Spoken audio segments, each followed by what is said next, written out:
নমস্কার, আমি সুকৃতি দান। আশা করি আমরা সবাই ভালো আছেন। আপনারা সবাই দেখছেন অ্যাস্ট্রো সলিউশন। আজকে আমি আলোচনা করব যে সমস্ত বৃষ রাশি বা লগ্নের ক্ষেত্রে 28শে জুলাই থেকে 13ই সেপ্টেম্বর পর্যন্ত চূড়ান্ত লেভেলে একটু সাবধানতা অবলম্বন করতে হবে। কোন দিক থেকে আপনাদের সাবধান হতে হবে, কেন সাবধানতার কথা বলছি, সব কিছু নিয়ে একটা পুঙ্খানুপুঙ্খভাবে বিশ্লেষণ করব। তো আশা করবো আপনাদের ভালো লাগবে। তাই অনুষ্ঠানটিকে মন দিয়ে শুনে এবং বোঝার চেষ্টা করব। মূল আলোচনা আসার আগে আমরা জানিয়ে রাখি অ্যাস্ট্রো সংক্রান্ত ঋতু টিপস পেতে আমার এই অ্যাস্ট্রো সলিউশন চ্যানেলকে সাবস্ক্রাইব করুন, পাশে থাকা বেল আইকনে ক্লিক করুন। চলে আসি মূল আলোচনা। প্রথমে বলবো, দেখুন, সমস্ত বৃষ রাশি বা লগ্নের ক্ষেত্রে মঙ্গল হচ্ছে সপ্তমপতি এবং শনি হচ্ছে রাজযোগকারী গ্রহ। একসঙ্গে দুটো ভাবকে কন্ট্রোল করে, নবম ভাব এবং দশম ভাব, অর্থাৎ আপনার ভাগ্য এবং আপনার জীবনে সার্বিক কর্মের জায়গাটাকে লিড করে। তো 28শে জুলাই থেকে 13ই সেপ্টেম্বর এই সময়কাল পর্যন্ত সমস্ত বৃষ রাশি বা লগ্নের ক্ষেত্রে কিন্তু শনি মঙ্গল যোগ শুরু হতে চলেছে। কেননা একাদশভাবে এখানে শনিদেব অবস্থান করছে বক্রী হয়ে, 13ই জুলাই থেকে অবস্থান করছে। ঠিক তার অপোজিট ভাবে অর্থাৎ পঞ্চম ভাব দিয়ে যখনই মঙ্গল অর্থাৎ কন্যা রাশির উপর দিয়ে যখন পাশ করবে, অর্থাৎ 28শে জুলাই থেকে 13ই সেপ্টেম্বর এই সময়কালে সার্বিকভাবে কিন্তু একাদশভাবে শনির দ্বারা দৃষ্টিপ্রাপ্ত হবে, একাদশভাবে বক্রী শনির দ্বারা দৃষ্টিপ্রাপ্ত হবে হচ্ছে এখানে মঙ্গল, পঞ্চম ভাবে মঙ্গল। তো সপ্তমপতি পঞ্চম ভাবে প্রেম বা রিলেশনের দিক থেকে কিছুটা ভালো হলেও বা আপনাদের ক্ষেত্রে সার্বিক ব্যবসা কমিউনিকেশনের জায়গাটা কিছু ভালো করলেও শনি মঙ্গল যোগ অত্যন্ত খিটখিটে মেন্টালিটি, রাগিয়ে দেওয়া, মাথা গরম করে দেওয়া, স্টেট কার্ড কথা বলে দেওয়া। যেহেতু আপনাদের ক্ষেত্রে সপ্তম পতি হচ্ছে মঙ্গল, যেহেতু তো সেই সপ্তমপতি মঙ্গল এক্ষেত্রে কিন্তু প্রচণ্ড পীড়িত হয়ে যাবে। তাই এই শনি মঙ্গল যোগ চলার জন্য আপনাদের কিন্তু রাস্তাঘাটে সাবধানে চলাফেরা করতে হবে। যারা গাড়ি টাড়ি চালান একটু সাবধানে চলতে হবে, আগুন বিদ্যুৎ থেকে সাবধান হতে হবে।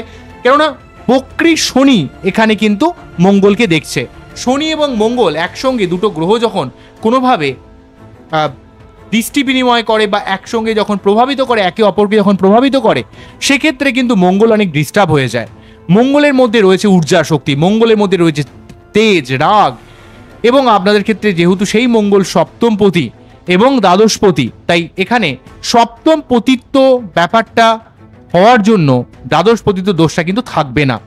সেই জন্য বিবাহিত জীবন, পাবলিক ডিলিংস, রিলেশনশিপ, আপনার ব্যবসা বাণিজ্য, অনেকগুলো ব্যাপারকে মঙ্গল লিড করে। তো এক্ষেত্রে মঙ্গল ডিস্টার্ব হয়ে যাওয়ার জন্য সার্বিকভাবে সমস্ত বৃষ রাশি বা লগ্নের ক্ষেত্রে সম্পর্ক সংক্রান্ত ব্যাপার থেকে কিছু ডিস্টারবেন্স, অনেক মানুষ ভুল বুঝতে পারে, ব্যবসার দিক থেকে কিছু লস হতে পারে, এবং সেই সঙ্গে শনি মঙ্গল যোগের জন্য আপনার মধ্যে একটা ইরিটেশন, রেগে যাওয়া, মাথা গরম করে দেওয়া, লোককে দুমদাম বলে দেওয়া এবং বিভিন্ন ঝুট ঝামেলায় জড়িয়ে পড়ার একটা ব্যাপার কিন্তু ক্রিয়েট করতে পারে। যেহেতু মঙ্গল এক্ষেত্রে শনি দ্বারা বক্রী শনি দ্বারা দৃষ্টিপ্রাপ্ত হচ্ছে পঞ্চম ভাবে, যে মঙ্গল এখানে পাশ করছে।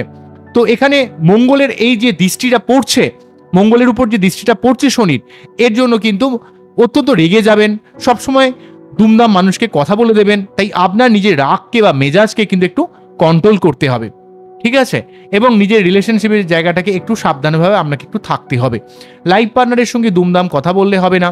এবং যেহেতু এটা পঞ্চমভাবে ক্রিয়েট করছে, তাই আপনারা যারা প্রেম করছেন প্রেমের জায়গায় সাবধান হতে হবে। অর্থাৎ জীবনে যে সেগমেন্টে আপনারা দাঁড়িয়ে রয়েছেন, প্রেম হোক, রোম্যান্টিকতা হোক, সন্তান হোক, বা আপনার পড়াশোনা হোক, আপনার ক্রিয়েটিভিটি হোক, আপনার ব্যবসা, সার্বিক জায়গাগুলোকে কিন্তু একটু সাবধানতা অবলম্বন করতে হবে। পঞ্চমভাবে মঙ্গল ডিস্টার্ব থাকার জন্য এমনকি মেয়েদের ক্ষেত্রে কিছুটা গাইনোকাল প্রবলেম, পেটের সমস্যা ক্রিয়েট করা, কিছুটা যাদের মাইগ্রেনের সমস্যা রয়েছে সেই সমস্যা বাড়তে পারে।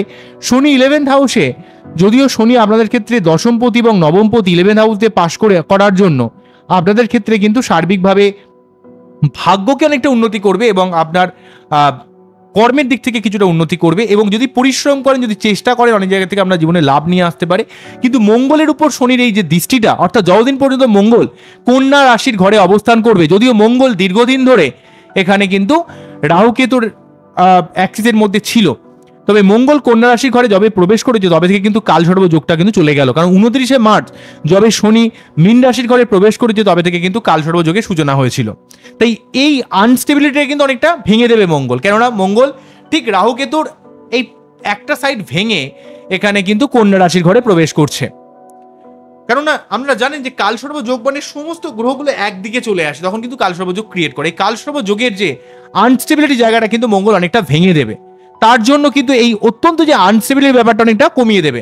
কিন্তু মঙ্গল নিজে বক্রী শনির দ্বারা দৃষ্টিপ্রাপ্ত হয়ে সেক্ষেত্রে কিন্তু পীড়িত হয়ে যাবে। তার জন্য কিন্তু রাগ, জেদ, অ্যাগ্রেশন, হটকারিতা, যাদের বার্থডে বিশেষ করে শনি মঙ্গল যোগ রয়েছে তাদের যে কোনো রকমের লিটিগেশন, যে কোনো রকমের কন্ট্রোভার্সিয়াল জিনিস থেকে আপনাদের একটু বিরত থাকতে হবে। লাইফ পার্টনারের সঙ্গে সম্পর্কের ব্যাপারে সাবধান হতে হবে এবং সেই সঙ্গে কিন্তু আপনারা রাস্তাঘাটে সাবধানে চলাফেরা করতে হবে, কেননা এই সময় একটা অ্যাগ্রেশন বা রক্তপাত বা মাথা গরম হয়ে যাওয়া, আগুন বা বিদ্যুৎ থেকে কোনো বিপদ আসতে পারে, এই ব্যাপারে একটু সাবধান হবেন।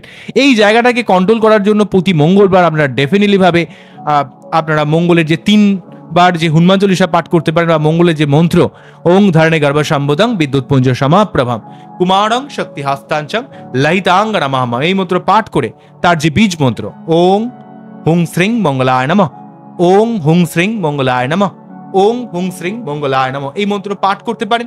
অনেকটা সার্বিক উপকার পাবেন এই জায়গাগুলো করলে, ঠিক আছে। আর শনি যেহেতু এই মুহূর্তে বক্রী রয়েছে, আপনাদের মধ্যে একটু অধৈর্য, অস্থিরতা বেড়ে যাবে। যত মঙ্গল এগিয়ে আসবে, অর্থাৎ যত শনির সামনাসামনি আসবে, ঠিক এই মুহূর্তে মঙ্গল এখনো পর্যন্ত কিন্তু সিংহ রাশির ঘরে, অগ্নিতত্ত্বের ঘরে বসে রয়েছে এবং এটা মঙ্গলের বছর, তাই মঙ্গলকে ভালো থাকা এই বছরে অত্যন্ত গুরুত্বপূর্ণ হবে। তাই মঙ্গলের বছরে মঙ্গল এখানে ডিস্টার্ব, এবং আপনাদের ক্ষেত্রে সপ্তমপতির ক্ষেত্রে ডিস্টার্ব, অত্যন্ত একটা অ্যাগ্রেশন, মাথা গরম, এই ব্যাপারটা বেড়ে যাবে বা বাড়িয়ে দেবে, ঠিক আছে। তবে ছেলেদের যাদের ক্ষেত্রে সুগার প্রেশারের সমস্যা আছে তাদের একটু সাবধান হতে হবে। সম্পত্তি সংক্রান্ত ব্যাপারে, আইন সংক্রান্ত ব্যাপারে একটু সাবধান হতে হবে। আমি আমাদের ভয় দেখাচ্ছি না, কেননা শনি মঙ্গল যোগটা কিন্তু মঙ্গলের বছর হওয়ার জন্য সার্বিকভাবে একটা ডিস্টারবেন্স তৈরি করছে। তবে এই সমস্যাটা মোটামুটিভাবে 13 সেপ্টেম্বর পর্যন্ত থাকছে। মোটামুটি অক্টোবরের পর থেকে ধীরে ধীরে যখন মোটামুটি মঙ্গল এই কোন রাশি থেকে রাশি পরিবর্তন করে দেবে, এই সমস্যাটা অনেকটা কেটে যাবে।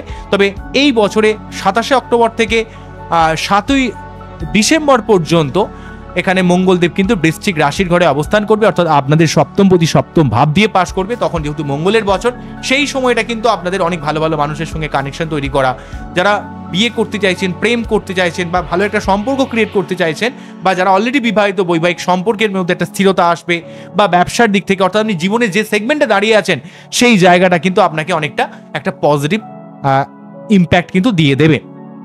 তবে এই ক্ষেত্রে শনি মঙ্গল যোগের এই জায়গাটাকে একটু আপনাকে সাবধানতার সাথে কিন্তু চলতে হবে, কেননা শনি মঙ্গল যোগ মানেই রাগ, শনি মঙ্গল যোগ মানেই অ্যাক্সিডেন্ট, শনি মঙ্গল যোগ মানেই রক্তক্ষয়ী ব্যাপার।